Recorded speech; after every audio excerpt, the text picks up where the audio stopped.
Hello students, I hope you are all fine and in good health. In this audio presentation, I will be continuing with my discussion related with the chapter Lost Spring, that is chapter number 2 from Flamingo. I already did up to I have come to recognize each of them.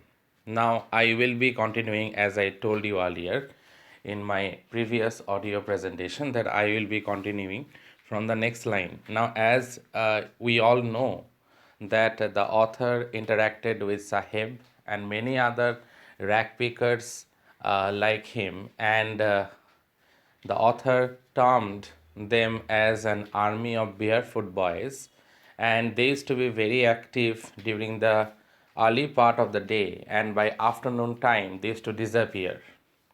Now we get to know more about Sahib, that he is very much eager to go to school, but unfortunately, it seems that it is not possible for him to study because uh, he is following a tradition of rag picking that was followed by his ancestors also. Now, let me continue from the next line. Why aren't you wearing chappals? I asked one. Now, since the author interacted with each one of them and she became familiar with each one of them over the time, now she asked one of them, one of Sahib's friend, who was also a rag picker, maybe a group of boys. She interacted with a group of boys and she asked one of them, why aren't you wearing chappals? I asked one. My mother did not bring them down from the shelf. Shelf means from the almirah. So the boy promptly replied that his mother haven't brought it down from the cupboard, or you can say from the shelf or from the almirah. Even if she did, he will throw them off, adds another, who is wearing shoes that do not match. Now, the other boy, uh, he replied instantly that if his mother, if his mother gives him chappals also, still he will not wear them. And that boy who replied right now, he was wearing shoes, but the shoes are of different sizes. When I comment on it, he shuffles his feet and says nothing.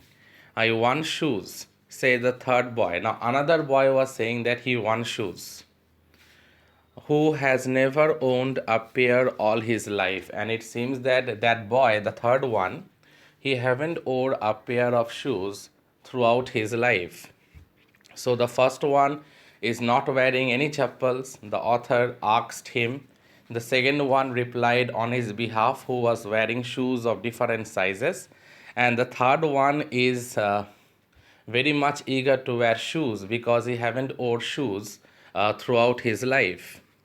Traveling across the country, I have seen children walking barefoot. Now, the author went on moving across the country because it's a research work that she had conducted, and she found that children are walking without sandals or shoes.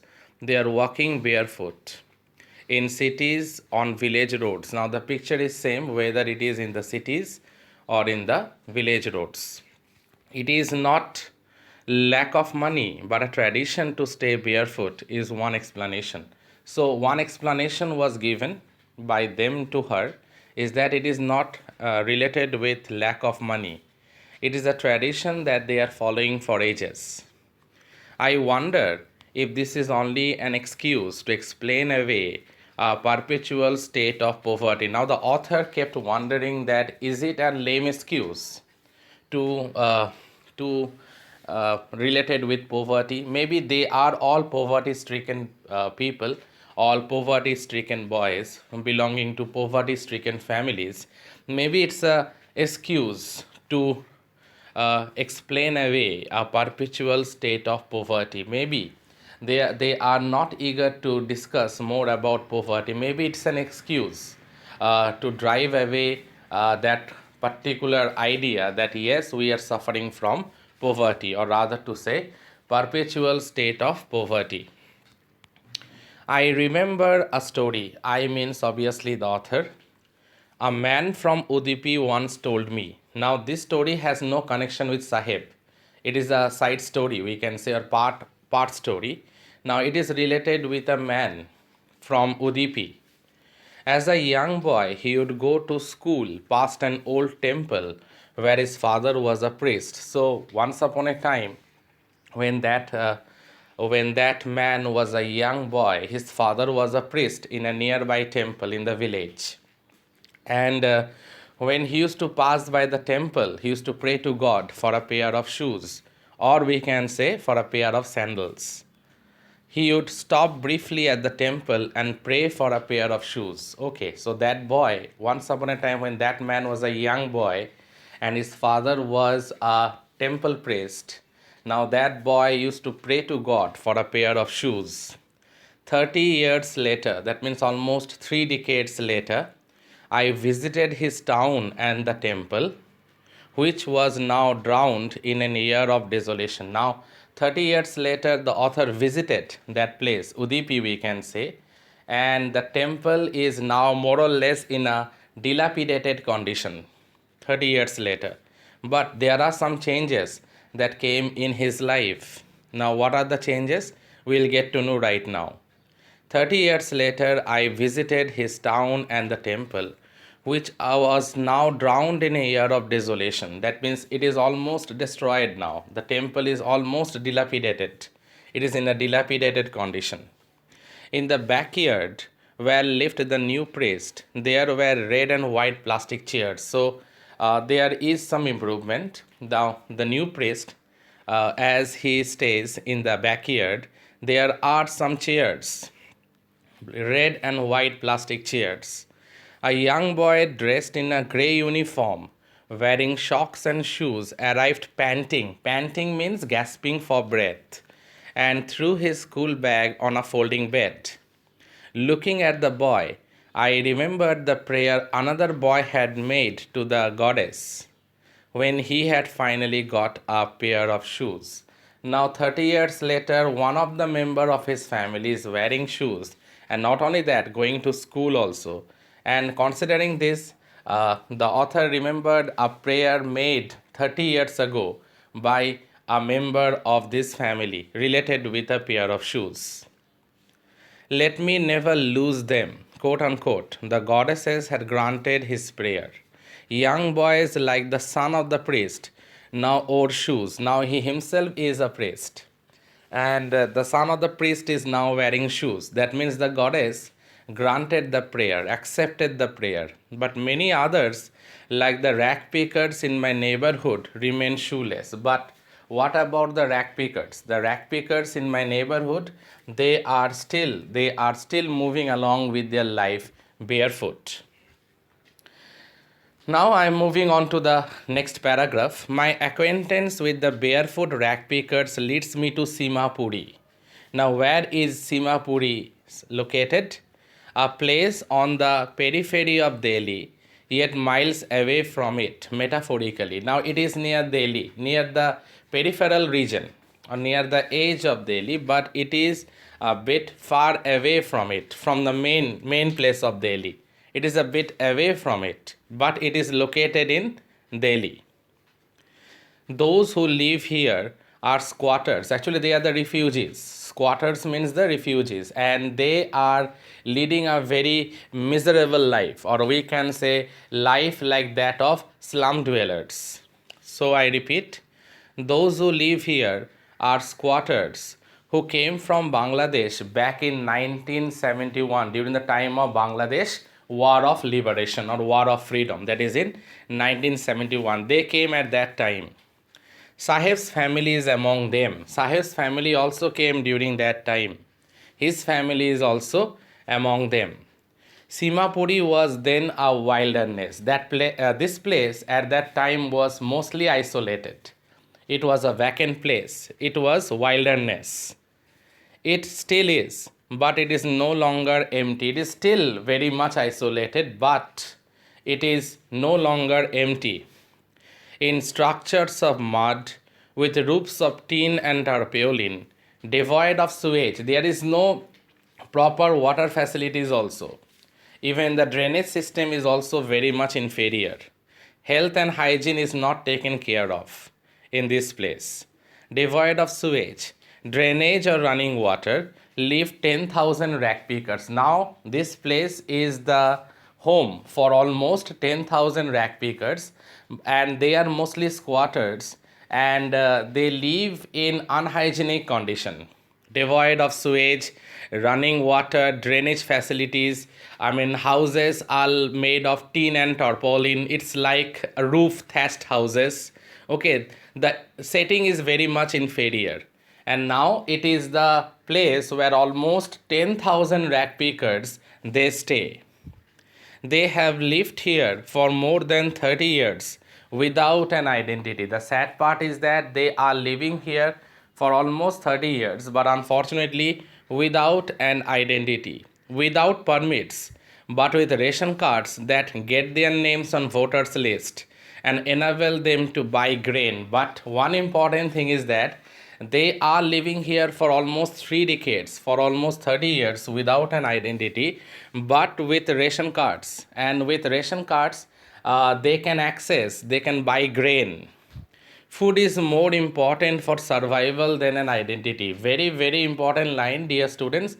A line from where questions might come, that food is more important for survival than identity. Food is the basic necessity. So, in terms of identity, food is of more importance. So, I repeat this line, dear students. Food is more important for survival than an identity. Quote unquote, if at the end of the day we can feed our families and go to bed without an aching stomach, without an aching stomach means without staying hungry, we would rather live here than in the fields that gave us no grain. Actually, they are all farmers. They used to practice cultivation, but they found that it is far better to stay here. At least they can have some food. They can buy some grain. That is better than doing cultivation in the fields, because there is no guarantee that they will get a profit out of it. Say a group of women in tattered sarees. Tattered means torn. Their dresses are also very inferior, tattered sarees. When I asked why they left their beautiful land of green fields and rivers. Now, obviously, as I told you earlier, it's a case study. The author had not only interviewed Sahib, but many boys like him, and also she went to, most probably she went to Simapuri also, where she interacted with many other adults in that place, and she came to know that these people are very happy with this life that they are leading right now, because there is a guarantee that at least they can buy grain, and that can help them to fulfill their appetite, because food is more important than identity, as they told the author. And despite they had their own green fields and rivers, now they are not enough confident to cultivate, because there is no guarantee that they will get a max surplus produce on a profit. There is no guarantee about it, and so they are happy with this life. Whenever they find food, wherever they find food, they pitch their tents and become transit homes. They are like vagabonds. So whichever place they find it suitable for them to live, suitable for them to procure food, they move to that place, and that place, the place that where they move, that become the transit homes. That means they don't have a fixed habitation as such. They move on with their life. And not only that, they used to set up tents. So wherever they found that the place is suitable, again they move from one place to another. Children grow up in them, becoming partners in survival, and from a very early age, the children, they also become partners in survival, because they can see the reality with their own eyes. And slowly, from the very beginning also, they get acclimatized to this survival strategy, and they get totally acclimatized to this difficult situation from a very young age, and they become partners in survival along with the adults. And survival in Simapuri means rag picking, and there is only way, one means of earning money, one means of survival overall, from overall perspective we can judge it, and that is rag picking. That means staying in Simapuri, ultimately you have to do rag picking. Through the years means over the years, it has acquired the proportions of a fine art. Now, it seems that over the years it gained popularity, and now it has almost acquired the proportions of a fine art. Garbage to them is gold because it is ultimately a very ironical term. It is the source of survival for them. They won't get any gold items there in the heaps of garbage, but garbage to them is gold. It is their daily bread, a roof over their heads, even if it is a leaking roof. Now it is their source of survival. Rack picking, scrounging the garbage for anything valuable, it is their ultimate source of survival. Whether they stay in a leaking roof or a roof over their heads, but it's a leaking one, it doesn't matter as long as they are doing rack picking, because they realized over the years or through the years that it is their only means of survival. But for a child, it is even more. Now, why it is even more? Because for the adults, it is a source of survival. For the young children who are introduced to this profession of rag picking from a very young age, to them it is a source of adventure. For them it is an adventure. For the adults it is a source of survival, or it is something related with their existence. But for a young child it is something related with their adventure. Now I am moving on to the next page, and the quoted line is from Sahib. I sometimes find a rupee, even a 10 rupee note. Now this is maybe once in a blue moon, we can say that sometimes, occasionally, seldom, we can say he finds a rupee, or sometimes if luck favors, a 10 rupee note. Sahib says, his eyes lightening up, sparkling up. When you can find a silver coin in a heap of garbage, you don't stop scrounging. Scrounging means searching. Now, when you find a silver coin in the heap of garbage, you go on scrounging, you go on searching. For there is hope of finding more, because when you find one silver coin, now obviously you feel tempted to search more, because with the hope that you can get more than one. It seems that for children, garbage has a different meaning from what it means to their parents. That I already clarified to you all, dear students. That is, for their parents, for the adults, it is a source of survival. And for the children, it is something related with adventure. For the children, it is wrapped. Wrapped means covered. Wrapped in wonder. For the elders, it is the means of survival. As I told you that it is for the children something that is wonderful. It is wrapped in wonder. It is some sort of an adventure for them. But for the adults, it is related with their hard survival, or related with their existence. One winter morning, I see Sahib standing by the fenced gate of the neighborhood club, watching two young men dressed in white playing tennis. So one day I found Sahib standing near a fenced gate, and inside a game of lawn tennis was going on. We get to know that Sahib is very interested in playing tennis, or lawn tennis, we can say. I like the game. Now, when he was asked by the author, he simply told her that he liked the game a lot. Which game? The game of lawn tennis. He says in the manner of an explanation, the fact that they see this line, I like the game. Content to what its content means he is very satisfied to watch it standing behind the fence, but he knows that it is not possible for him to participate, but at least he can see it from the outside gate. I go inside when no one is around, he admits. The gatekeeper lets me use the swing. Now I go inside and I visit the place when no one is there. The gatekeeper is a bit generous, he allows me. But it is not possible for him to participate in this game, never in his life, though he liked this game a lot. Sahib too is wearing tennis shoes that look strange over his discolored shirt and shorts. Now Sahib is also wearing tennis shoes. Now the thing is that he looks odd considering his shirt and shorts that he is wearing. Someone gave them to me. Now when he was being asked by the author about his shoes, then he told the author immediately that someone gave it to him. The fact that they are discarded shoes of some rich boy who perhaps refused to wear them because of a hole in one of them. Now, Sahib told that maybe this is the shoes of a rich boy who is not eager to wear it because there is a hole in one of them. So it is discarded, and now Sahib is now wearing it. Sahib is making the best of it.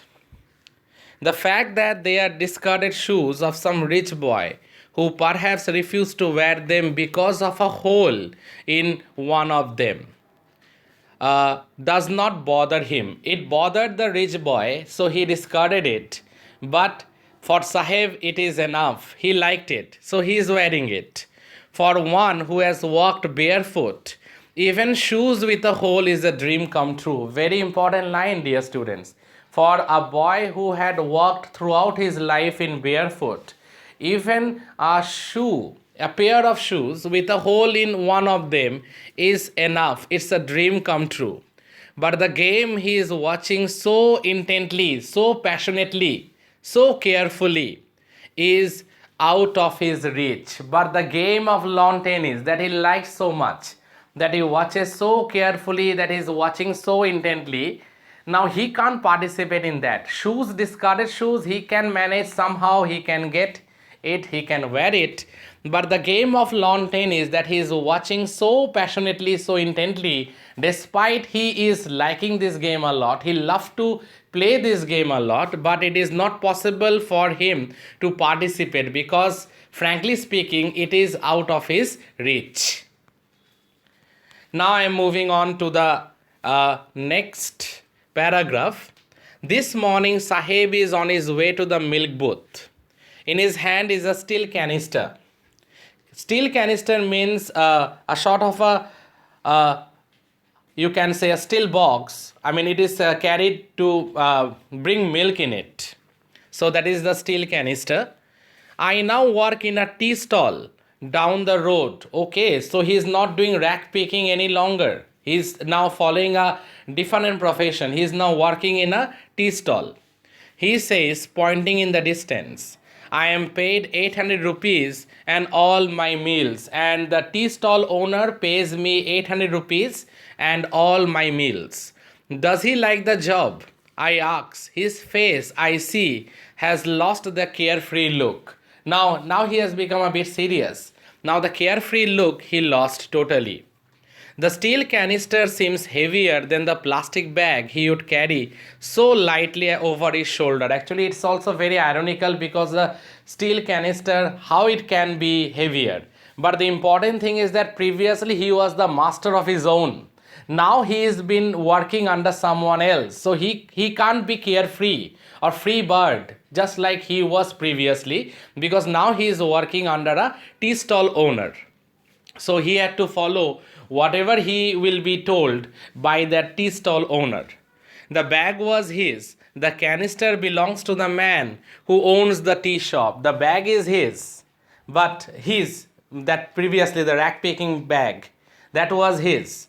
But the steel canister that he is carrying, it doesn't belong to him. It belongs to the owner of the tea shop. Sahib is no longer his own master. Sadly, Sahib is now no longer his own master. Previously, he had a very carefree sort of attitude. Okay, he could have moved very freely. Okay, there was a sense of energy in him. Still, he is very energetic, But the important thing is that previously he used to be his own master. He used to carry his own rack picking bag. He used to move around freely along with his friends. But now, since he is working in a tea stall, he had to follow the advice, the directions that will be given by the tea stall owner. That means, unfortunately, though he is earning money, 800 rupees and meals, everything he is getting now, all the facilities more or less he is getting now, compared to his compared to his job that he used to do previously. But unfortunately now he is no longer his own master, what he used to be when he used to do rack picking. So that is it, dear students. One part of this particular chapter I discussed. In my next audio presentation, I will be discussing about Mukesh. That is the second part of the story. The first part already been discussed. The remaining part I completed. And please now you all listen to this audio presentation, and if there is any difficulty anywhere, please do ask me about it. Thank you, students. Thank you all.